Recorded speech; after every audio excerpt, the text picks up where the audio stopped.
નમસ્કાર મિત્રો, એસ્ટ્રોલોજી સ્ટેશનના મારા આજના આ વિડીયોમાં હું એસ્ટ્રોલોજર મેહુલ પટેલ આપ સર્વનું ખૂબ ખૂબ હાર્દિક સ્વાગત કરું છું. એસ્ટ્રોલોજી સ્ટેશનના મારા આજના આ વિડીયોમાં આપણે વાત કરી રહ્યા છીએ મેષ જન્મ લગ્નની જન્મ કુંડલીમાં પંચમ ભાવમાં જો રાહુ હોય તો એનું કેવું યા તો શું ફળ મળે એ બાબત. તો તમારી જન્મ કુંડલીમાં જ્યાં લગ્ન યા તો જન્મ લગ્ન એવું જ્યાં લખેલું છે ત્યાં જો એક લખેલું છે તો તમારી જે જન્મ કુંડળી છે એ મેષ જન્મ લગ્નની જન્મ કુંડળી છે એવું તમારે સમજવાનું છે. હવે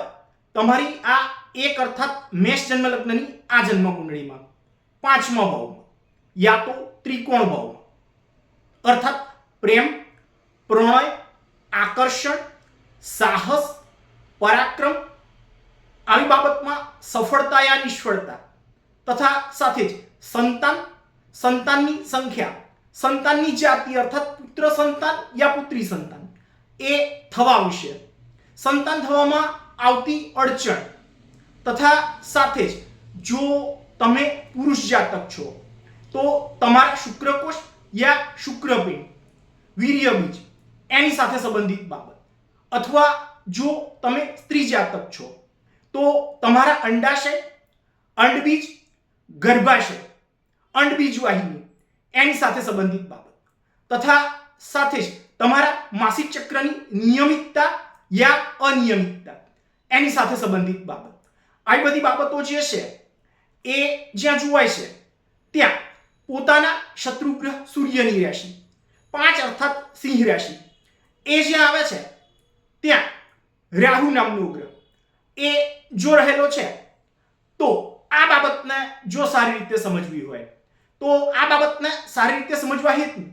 આ ગ્રહમૈત્રી ચક્ર જે છે એને જો જોઈએ તો એમ આ રાહુ અને સૂર્ય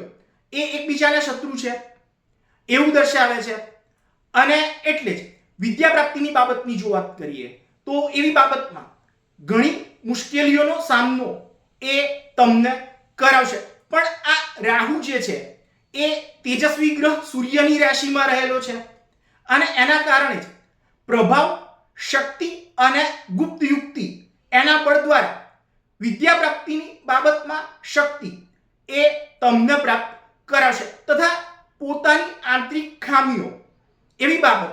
એને વાણીની પ્રભાવકતા દ્વારા બુદ્ધિશાળી વ્યક્તિત્વની છાપમાં બદલી અને સફાઈદાર રીતે લોકોમાં દર્શાવવાની આવડત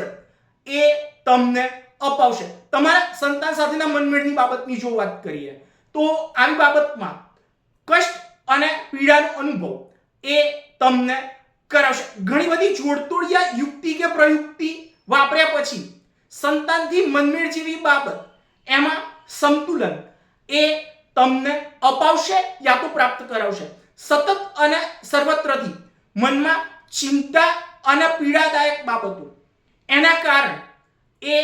તમને પ્રાપ્ત કરાવશે તથા સાથે જ ગુપ્ત બુદ્ધિના બળ દ્વારા કોઈ પણ રીતે કાર્યસિદ્ધિ એ તમને પ્રાપ્ત કરાવશે. આવું ભૃગુ સંહિતા નામના એમના ગ્રંથમાં ભૃગુ ઋષિએ વર્ણન કરેલું છે. તો મિત્રો, આ તો હતો મારો આજનો આ વિડીયો તમને કેવો લાગ્યો એ મને અવશ્યથી જ લખી અને જણાવજો તથા સાથે જ મારા આવા જ અન્ય માહિતીસભર વિડીયોને જોવા માટે મારી આ ચેનલને સબસ્ક્રાઇબ અવશ્યથી જ કરજો તથા વધુમાં વધુ સબસ્ક્રાઇબ પણ અવશ્યથી જ કરાવજો. નમસ્તે.